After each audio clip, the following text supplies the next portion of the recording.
Es la doctrina número 11 que vamos a ver hoy, pero se recuerda que le dije que dentro de las doctrinas hay 5 doctrinas relacionadas con ¿qué? Que explican ¿qué? La gracia de Dios. La gracia. La gracia. ¿Cómo es que nosotros somos salvos? ¿Por qué estamos nosotros acá hoy? Por la gracia de Dios. Ahora, ¿qué es la gracia? ¿Cómo entendemos la gracia?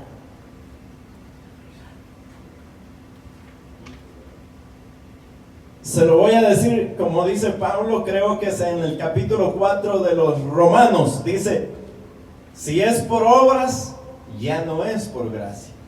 Y si es por gracia, no es por obras. Es decir, que la gracia del Señor es ese regalo que Dios nos da inmerecidamente. Es el regalo inmerecido que Dios nos dio.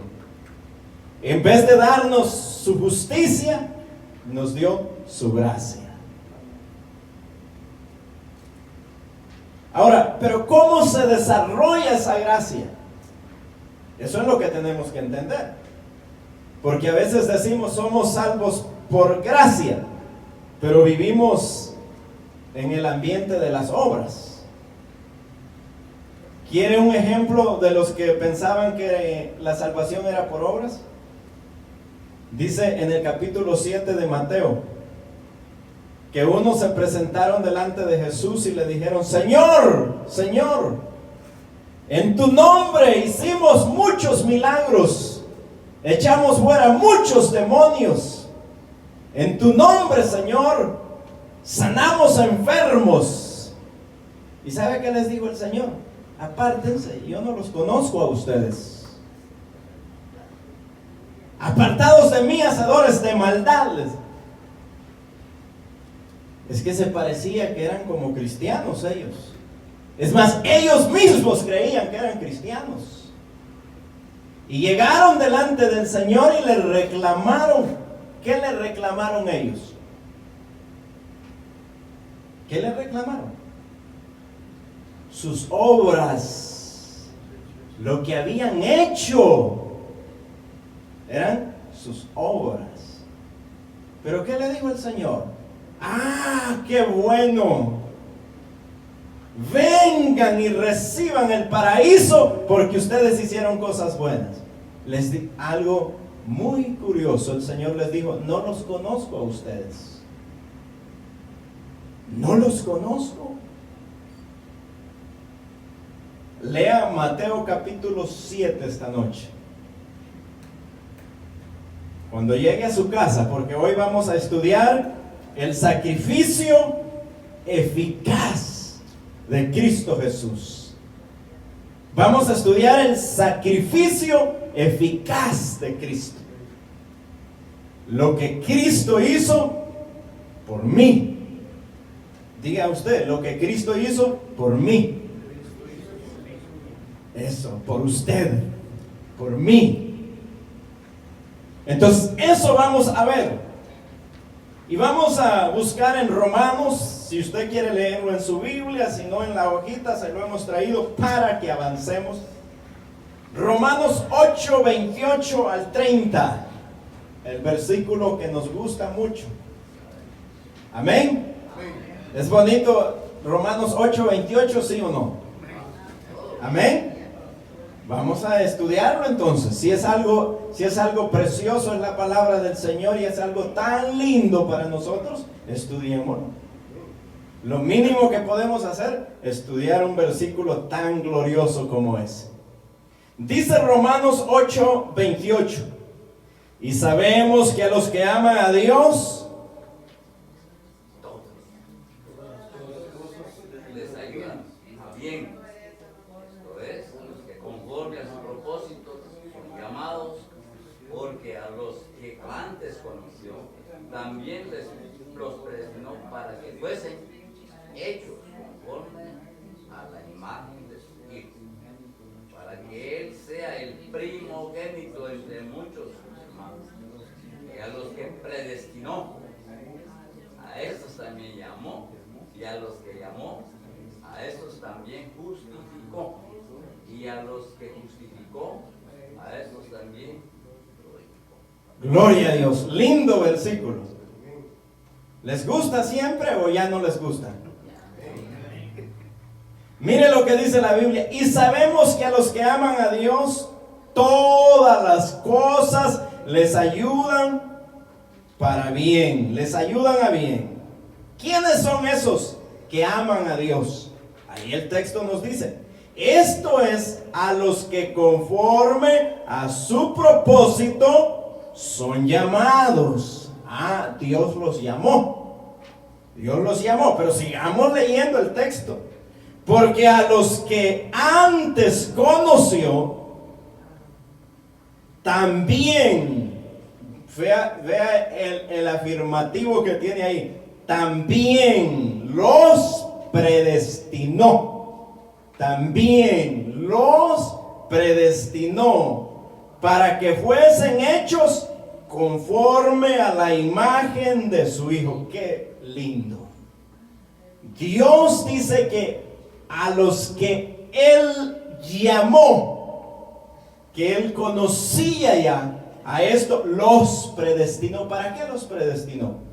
Para que anduvieran viviendo como ellos querían, para que fueran conforme a la imagen de su Hijo, para que Él sea, es decir, Cristo, el primogénito entre muchos hermanos.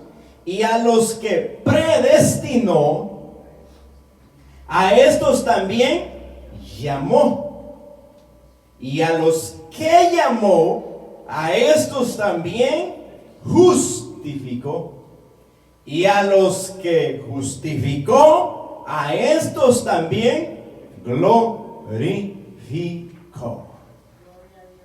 En ese texto está toda la doctrina cristiana: llamado, predestinación, justificación y glorificación. ¿Había leído antes ese texto? Sí. Con esos detalles tan lindos.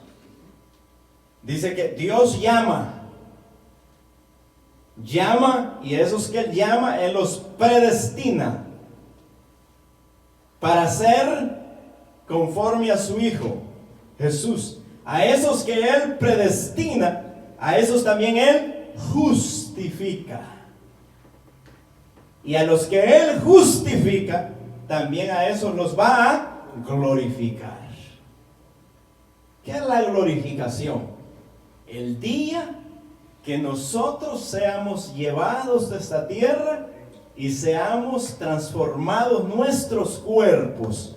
Nuestros cuerpos serán transformados. No estarán sujetos a la ley de la gravedad, ni mucho menos del pecado. Tendremos cuerpos glorificados. Cristo es el primogénito entre muchos hermanos. Es decir, que todo eso es gracias a Cristo. Pero ya nosotros vimos, la semana pasada, la primera clase que vimos de la gracia fue la depravación total del hombre. Dijimos que en el hombre no hay nada bueno.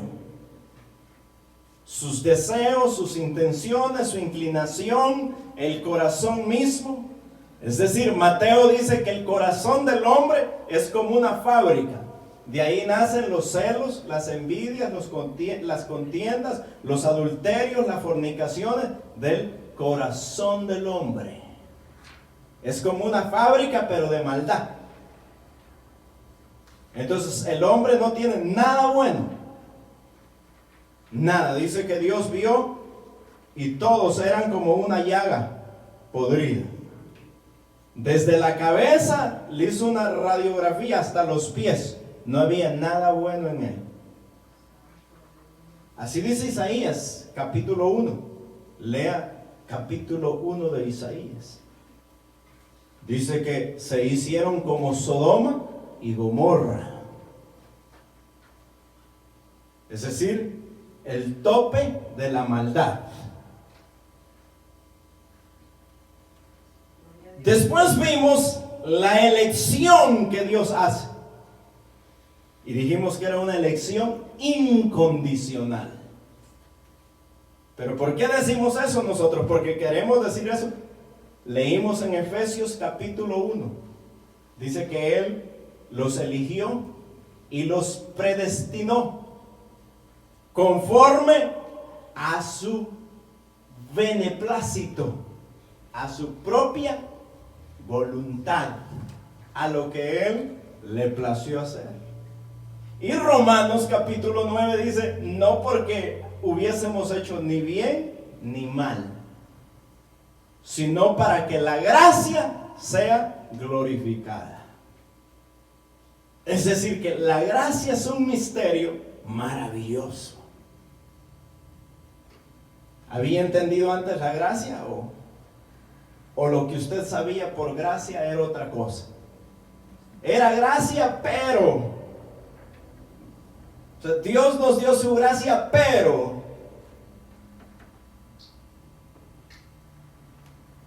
dice Pablo, ¿sabe cómo cuestiona Pablo a Israel? Le dice, ¿Israel se salvó por obras o por gracia? Y los lleva al punto de partida de Israel. Le dice, cuando Abraham recibió las promesas, ¿las recibió por las obras o por la fe? Es una pregunta de raíz. Pablo llega al problema. Cuando Abraham recibió las promesas, le dice, ¿lo hizo por las obras o por la fe? Y ahí es donde Pablo les dice, porque si es por obras, ya no es gracia.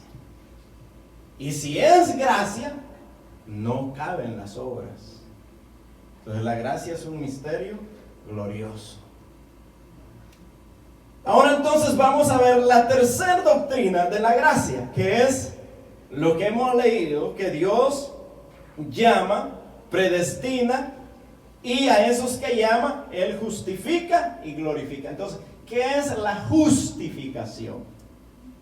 Ya estudiamos la justificación, pero es el que nosotros hayamos sido declarados inocentes. Pero ¿cómo se concibe eso? Es por el sacrificio de Cristo Jesús. ¿Estamos de acuerdo hasta ahí?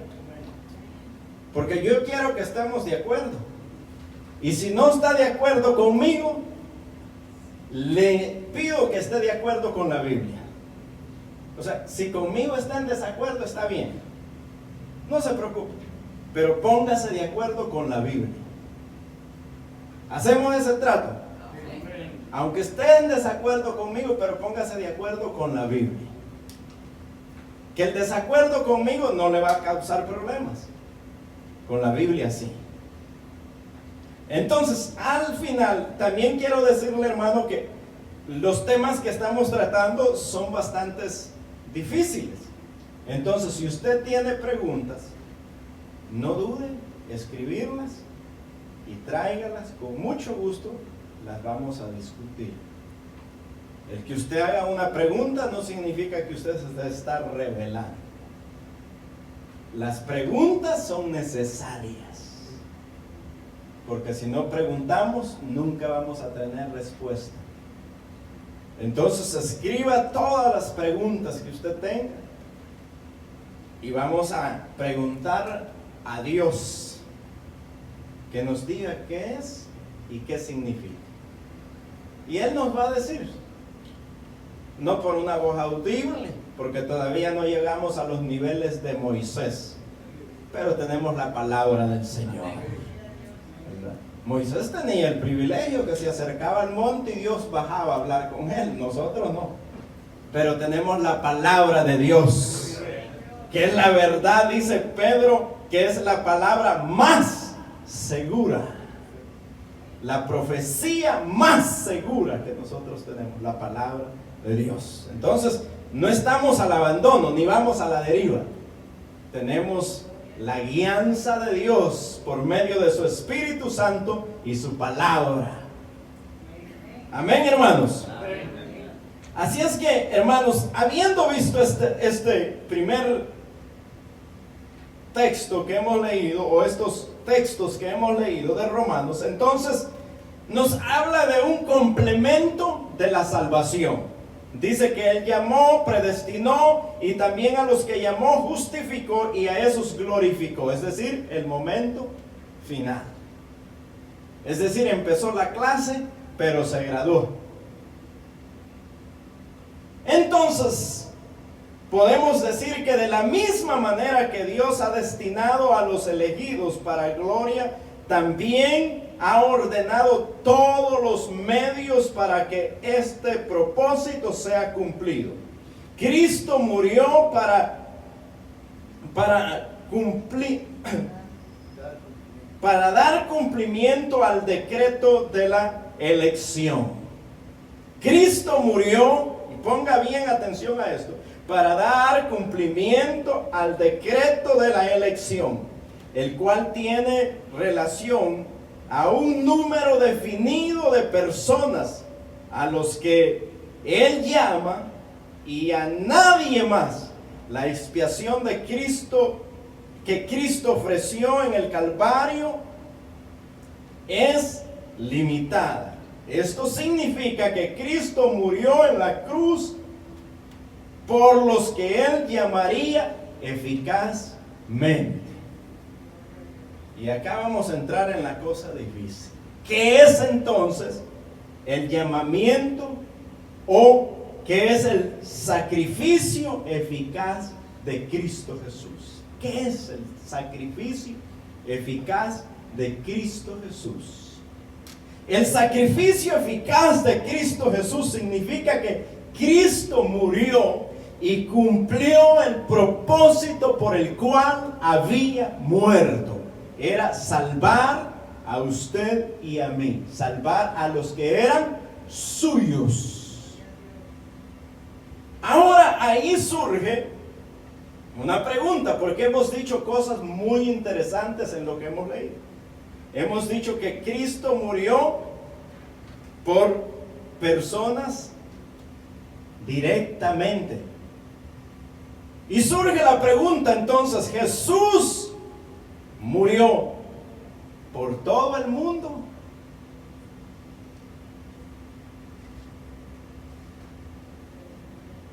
¿O Él hizo, o su sacrificio es un sacrificio eficaz?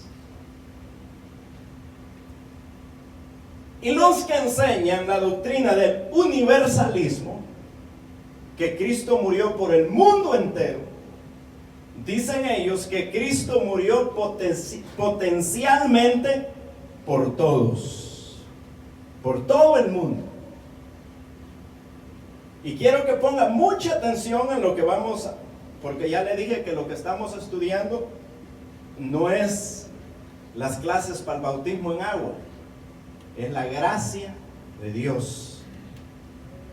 Entonces, los que creen en el universalismo, que todos al final vamos a ser salvos, no importa de dónde venga, no importa el color que tenga, no importa su religión, al final todos vamos a ser salvos, porque Cristo murió por todo el mundo. Pero la Biblia no enseña eso. La Biblia no enseña una salvación universal, sino que la Biblia enseña una salvación particular, una salvación individual, no familiar. Es el que cree en Cristo será salvo, y el que no ha creído ya es condenado. Es decir que entonces el sacrificio de Cristo no es por todo el mundo. Porque si Cristo murió por todo el mundo tiene que ser salvo. Pero la Biblia dice, no todo el mundo será salvo. le voy a hacer otra pregunta o le voy a hacer otra declaración para que ponerlo más pensativo todavía. Si todos van a ser salvos, entonces ¿para qué existe el infierno? La Biblia dice en Apocalipsis que ahí echará, en el lago de fuego, Dios echará al diablo, Satanás y todos los que le seguían. Es decir que el lago de fuego va a estar ocupado por el diablo, el falso profeta, el anticristo y toda su mafia. Entonces, si nosotros decimos que el sacrificio de Cristo es universal, estamos presentando una herejía. Es una herejía, una distorsión a la muerte de Cristo Jesús. Porque cuando Cristo murió en la cruz, dijo, consumado es. Es decir, hecho está. A lo que había venido Cristo, se había realizado. Y hoy le voy a dar otro punto de vista para los universalistas, los que piensan que Cristo murió por todo el mundo. Es decir, que si Cristo murió por todo el mundo, y ellos dicen, pero se salva entonces aquel que busca a Jesús. Ellos presentan este argumento, dicen, no, Cristo murió por todo el mundo, pero se salva el que busca a Jesús. El que no busca a Jesús se pierde. Entonces dice, ya no es responsabilidad de Dios, sino que es responsabilidad del individuo.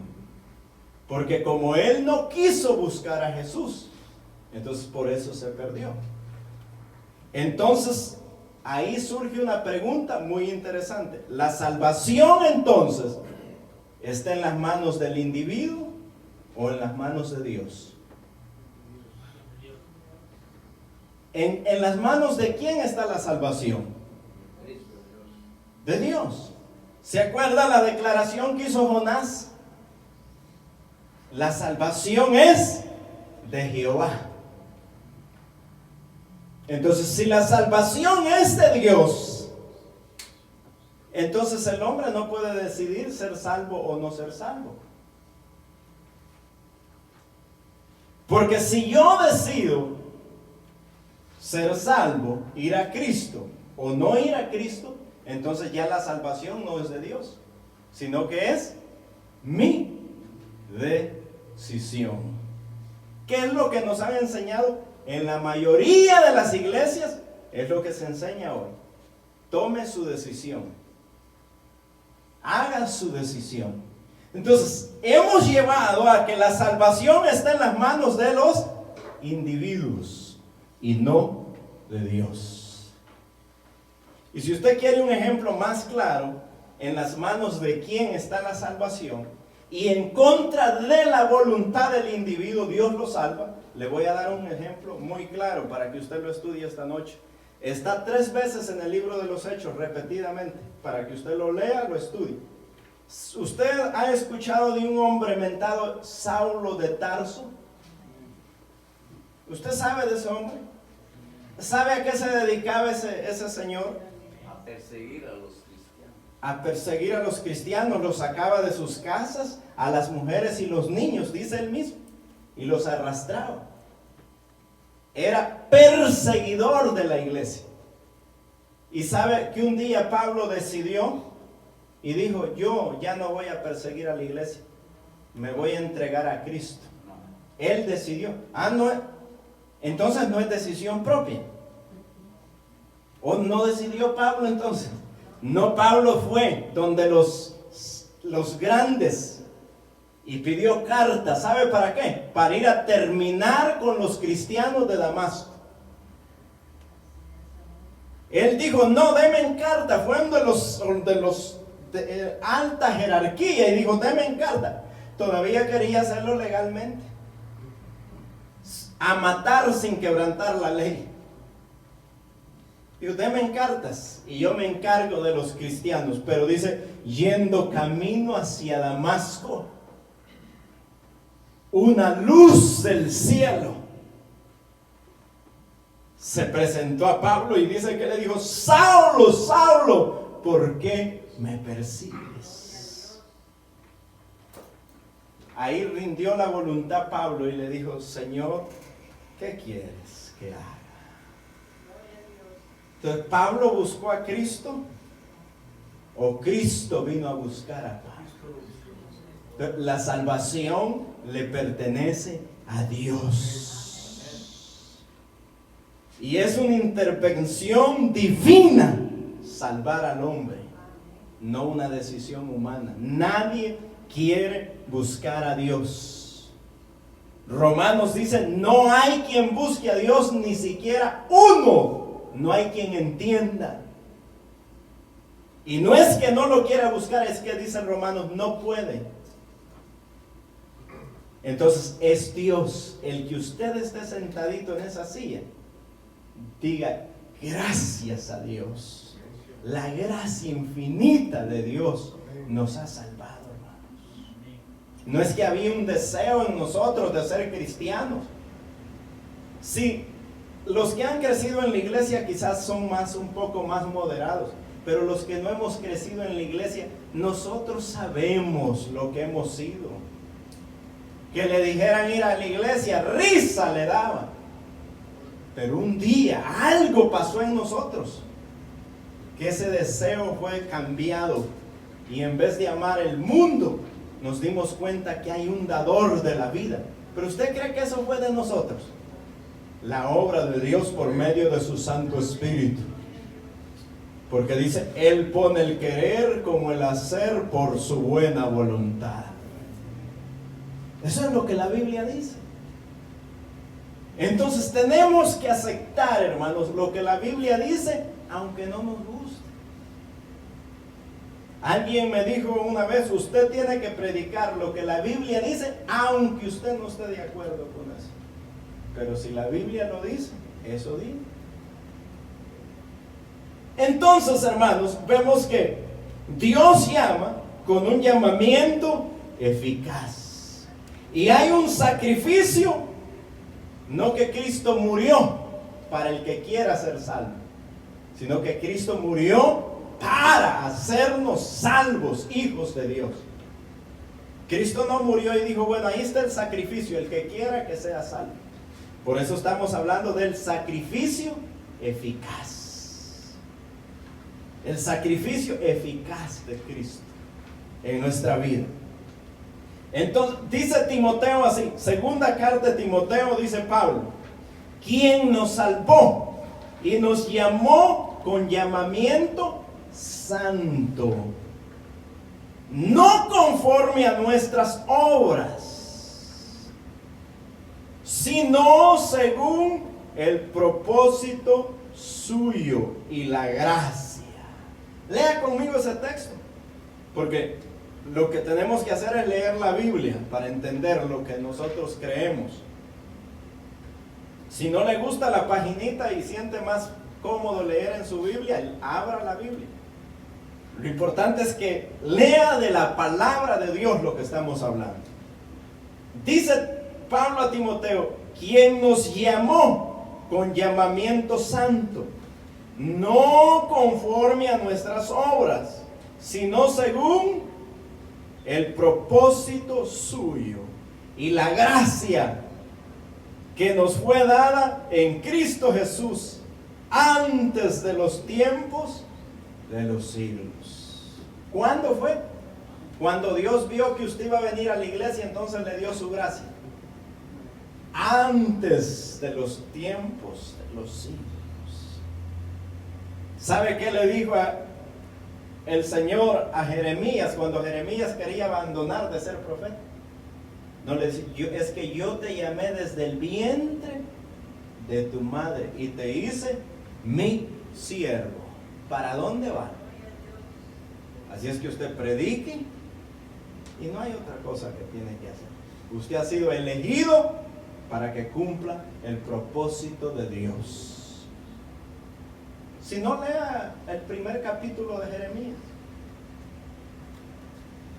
O sea, para que nosotros entendamos que es una obra de Dios y que no tiene nada que ver el hombre. Entonces dice que Dios nos llamó con llamamiento santo conforme a su propósito y la gracia que nos fue dada en Cristo Jesús. Antes de los tiempos de los siglos, Él nos llamó de todo el mundo. Ponga atención a eso. Él nos llamó de todo el mundo. Dios llamó a sus hijos de todo el mundo. Porque ahí vamos a ir viendo unos detalles. ¿Por qué la Biblia dice todo el mundo? ¿A qué se refiere cuando la Biblia dice todo el mundo? Hay que ver esas cosas. Porque si no, ¿cómo vamos a explicar lo que ni aún nosotros entendemos? Entonces Dios nos llamó de todo el mundo. Vean lo que dice Corintios.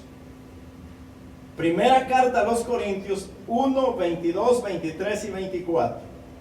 Porque los judíos piden señales y los griegos buscan sabiduría. Pero nosotros predicamos a Cristo crucificado. Para los judíos ciertamente tropezadero, y para los gentiles locura. Ahora lea conmigo. Mas para los llamados, así judíos como griegos, Cristo, poder de Dios y sabiduría de Dios. Entonces, ¿a quiénes llamó el Señor? Solo a los judíos. A los judíos y a los gentiles, es decir, a toda la gente. A los que Él llamó, ya sean judíos o gentiles. Pero hay judíos que para ellos Cristo es tropiezo. Y hay gentiles que para ellos Cristo es locura. Pero de ese grupo de donde Cristo es tropiezo y de ese grupo de donde Cristo es locura para ellos, de ahí Dios ha llamado. Ha llamado a los que Él va a salvar. A los que por los cuales vino a morir Cristo Jesús. Porque si Cristo murió por todos, entonces Dios ya no puede juzgar a los pecadores. Porque el juicio es una vez. Y si alguien ya pagó por mis pecados, yo no puedo volver a pagar otra vez por mis pecados. Ya fuimos juzgados y justificados. Entonces, ¿qué pasará con los que van a ir al infierno? Hay que hacernos esas preguntas cuando nosotros estudiamos la palabra del Señor. Si hay gente que va a ir al infierno y Cristo murió por todo el mundo, entonces ¿por qué van a pagar ellos 2 veces por sus pecados? O Cristo murió por los que Él llamó, y a esos que Él llamó, eligió, a esos que Él eligió, predestinó, y a esos que Él predestinó, justificó, y a esos que Él justificó, también los glorificó. Entonces, Cristo nos ha llamado de todo el mundo. Dice, así judíos como griegos. Cristo, poder de Dios y sabiduría de Dios. Porque todo el que cree es por la gracia. Nadie que crea en Cristo Jesús fue una actitud propia. ¿Qué es creer? Creer es poner la fe en algo. Entonces, el creer es fe. Y dice la Biblia, ¿qué es la fe? Efesios 2:8 dice, porque por gracia sois salvos por medio de la fe. Y esto no de vosotros, pues es un don de Dios. Entonces, todo aquel que cree es salvo por la gracia de Dios. No porque él tenía algo, una inclinación a buscar a Dios. Porque su libre albedrío lo llevó a buscar a Dios. Dice que el que cree, porque por gracia soy salvo, por medio de la fe. Y Pablo le aclara, porque es que Pablo era conciso en sus escritos. Y esto le dice, no de vosotros, es un regalo de Dios. La fe es un regalo de Dios. Entonces, desde que usted ya cree, es Dios que le dio a usted el tener fe. Por eso los discípulos, ¿sabe qué le dijeron a Jesús? Aumentanos la fe. No le dijeron, nosotros vamos a aumentar nuestra fe, vamos a subir un grado más de fe. No, fueron a Jesús y le dijeron, Señor, aumentanos la fe. Porque sabían que la fe viene de Dios. Entonces, el ser salvos es por la gracia de Dios, porque creímos en Cristo Jesús. El que cree en Cristo no es condenado, sino que ha pasado de la muerte a la vida. Y ya no hay condenación para los que están en Cristo Jesús. Así es que todo, hermanos, es por gracia. Todo es por gracia. El hombre queda desplazado. El hombre queda afuera. Entonces, para que el hombre no se vaya a gloriar, ahí mismo se lo dice Pablo en Efesios, para que no se vaya a gloriar y decir, no, yo soy mejor que estos, yo tengo fe, creo en Jesucristo, vengo a la iglesia, no como esos. No, tenemos que entender que el hecho de estar acá es la gracia del Señor que hoy nos ha traído. Su amor, que no quiere que nos perdamos, sino que tengamos vida eterna en Cristo Jesús. Entonces, cada día debemos de alabar a Dios por su gracia. Eso es lo que nosotros debemos de hacer, alabar a Dios por su gracia. Toda corriente evangélica enseña alguna forma de limitación de la expiación. Aquellos que sostienen que Cristo murió por toda la humanidad limitan la eficacia de los méritos de Cristo, aduciendo que lo que el Señor hizo en la cruz no es suficiente para salvación del hombre, a menos que éste complete tal obra por medio de su obediencia. Quiero que leamos eso una vez más. Toda corriente evangélica, toda teología evangélica, por llamarle así, enseña alguna forma de limitación en la expiación. Aquellos que sostienen que Cristo murió por toda la humanidad, ¿qué es lo que ellos limitan? Limitan la eficacia de los méritos de Cristo, aduciendo que lo que el Señor hizo en la cruz no es suficiente para la salvación del hombre, a menos que éste complete tal obra por medio de su obediencia. Es decir, que el sacrificio de Cristo para ellos no es suficiente para salvar al hombre, sino que el hombre tiene que obedecer para ser salvo. Lo que Efesios enseña todo lo contrario. O si usted quiere, Pedro dice que él nos santificó para obedecer. Es decir, la obediencia es resultado de la obra que Dios hizo en nosotros. No es que nosotros obedecimos sino obedecemos porque, que es diferente. No obedecimos para ser salvos, sino que obedecemos porque somos salvos. Es muy diferente. Entonces los que dicen, no, Cristo murió por toda la humanidad. Pero si usted no es obediente, entonces ese sacrificio no vale sobre usted. Entonces, aunque ellos quieran dar un sacrificio ilimitado, como ellos dicen, lo están limitando a la voluntad del hombre. a la decisión del individuo, a la obediencia del ser humano.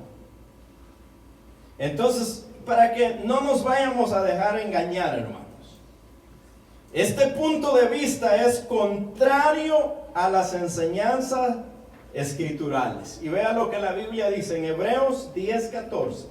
Porque con una sola ofrenda hizo perfecto para siempre a los santificados. ¿Cuántas ofrendas tuvo que presentar Cristo? Su sacrificio y nuestra obediencia. Una sola ofrenda. El derramamiento de la sangre de Cristo Jesús en la cruz del Calvario por nosotros. Por eso hayamos cantado: ¿qué nos puede dar perdón? Solo de Jesús la sangre. No cantamos el himno, por cierto, la sangre de Jesús y nuestra obediencia. Y todos lo cantamos. Y eso lo cantan miles de iglesias. Pero ¿están conscientes de lo que están cantando? Ese himno tiene la frase de nuestro tema: el sacrificio eficaz. Si eres desobediente, pero eres predestinado, todavía puedes ser salvo. Dice la Biblia, Él nos llamó con llamamiento santo.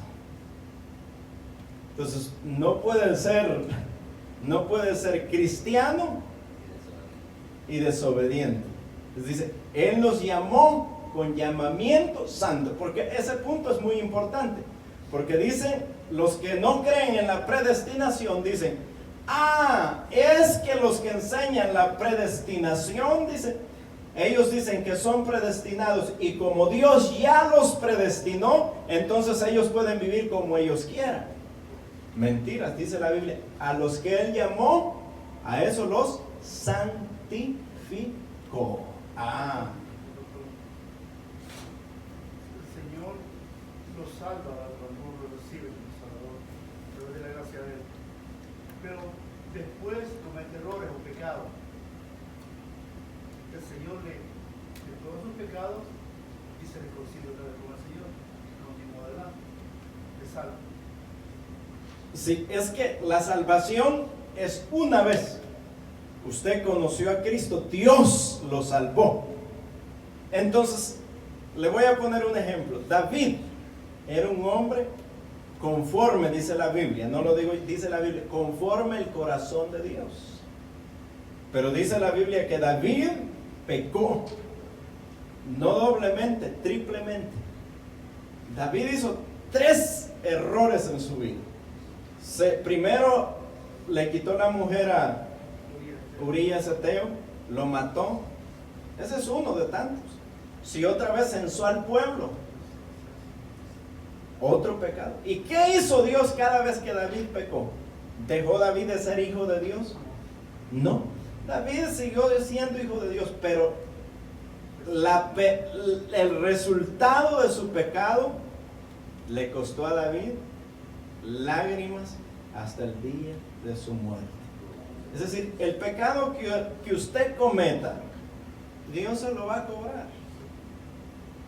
No se va a ir, es que, pequé, como soy salvo puedo pecar. Es que la salvación no es una licencia para pecar, es un llamado a la santidad, a apartarnos. Pero si usted peca y dice, pues yo ya soy salvo, no, Dios nos llamó con llamamiento santo. No, dice que llaman salvos, siempre salvos. Esa es una mala enseñanza de la salvación por gracia. Es algo que se ha llevado al extremo, que dice, el que es salvo, siempre es salvo, no importa que viva como el diablo, él es salvo, porque ya Dios lo eligió y ya Dios lo salvó. No, es que dice la Biblia que el que es salvo da frutos dignos de arrepentimiento. O sea, si ese un día levantó la mano y dijo que era cristiano y que aceptaba a Cristo y sigue viviendo como el diablo, ese no es nada. Ese sigue siendo el mismo diablo que era antes de levantar la mano. Pero el que es salvo, hay una obra, dice que ya no tenemos nuestra solamente la naturaleza pecaminosa, sino que tenemos la simiente de Dios, dice Juan en las cartas. Tenemos la naturaleza de Dios en nosotros para obedecer a Dios. Es decir, no podemos decir que somos salvos y no mostrar frutos de que hemos sido salvos. El que dice, no, salvo siempre salvo, y yo lo he escuchado de un pastor de una iglesia grandísima en El Salvador, dijo, mire, si usted es salvo ya, aunque usted esté con una prostituta y el Señor viene, el Señor se lo lleva. Eso es una herejía, una distorsión de la salvación por gracia. La salvación es un llamamiento santo. Él nos llamó, nos eligió, nos apartó, nos predestinó, nos santificó. Él nos santificó para ser sus hijos. No es para que todo el mundo lo esté mañoseando, para ser sus hijos. Entonces, la salvación, hay muestras de vida transformada. Ahora, ¿los salvos pecan? Pecan. Ahora, solo porque ella es salvo, pecó y no. Su pecado traerá consecuencias, y graves consecuencias. Por eso Juan dice, hijitos míos, estas cosas os escribo para que no pequéis. Es decir, Juan escribió esa carta precisamente para que nosotros no pequemos. No dijo, esta carta es una licencia para que pequen. No, esta carta os escribo para que no pequéis. Pero dice Juan, pero si alguno ha pecado, abogado tiene, a Jesucristo. Es decir que el propósito original de Dios es que no pequemos, pero Dios conoce nuestra naturaleza, que vamos a pecar. Entonces tenemos a Jesucristo. Es decir, que nosotros rápido nos damos cuenta, hemos fallado a Dios y corremos a Cristo Jesús, al manantial de la vida, a la sangre de carmesí, a lavar nuestros pecados. Entonces, esa doctrina de salvo siempre salvo es una distorsión, es un error. Eso no es lo que la Biblia enseña, ¿verdad? Para responder a su pregunta. Entonces leímos que el sacrificio de Cristo es una ofrenda que Dios hizo una vez, y es una ofrenda que dice Hebreos 10:14, una ofrenda que hizo perfectos para siempre a los santifica. Ahí está nuevamente. Nos hizo perfectos por un par de días, para siempre a los santificados. O sea, legalmente nosotros somos perfectos en Cristo Jesús. Aunque en la práctica vamos tras la perfección en nuestro diario vivir. Pero legalmente somos declarados perfectos, no por nosotros, sino por lo que Cristo ofreció por nosotros. Porque el sacrificio de Cristo es perfecto, perfecto, eficaz. No eficiente, eficaz, que es muy distinto. Eficiente a eficaz. El sacrificio de Cristo es eficaz. Por tanto, la enseñanza que limita no la eficacia, sino la extensión del sacrificio de Cristo, es la posición verdadera que las Escrituras enseñan, como se verá a continuación. Vean lo que dice la Biblia. Y vamos a ver algunos versículos, aunque no terminaremos porque el tiempo se ha ido. Pero vean lo que la Biblia dice acerca de lo que Cristo hizo. Como el Hijo del Hombre no vino para ser servido, sino para servir y para dar su vida en rescate por, ¿cuántos dice? Muchos. ¿Por cuántos vino a morir Cristo? Muchos. No vino a morir por el mundo entero, vino a morir por muchos. El hecho es que la limitación nos explica realmente cuál es el sacrificio de Cristo. El hecho es que la limitación de la expiación no es algo excepcional de esta doctrina. Todos limitan la expiación, con la diferencia que unos lo hacen en un sentido contrario a las Escrituras y otros en la dirección que la palabra indica. Algunos limitan la expiación de Cristo contrario a lo que la Biblia enseña. Y otros, nosotros seguimos lo que la Biblia dice. Vea lo que dice Tito 2:14. Quien se dio a sí mismo, ¿por quién dice? Por nosotros, para redimirnos de toda la iniquidad y purificarnos para sí un pueblo propio, celoso de buenas obras. Es decir, las buenas obras valen cuando nosotros hemos sido redimidos por Cristo Jesús.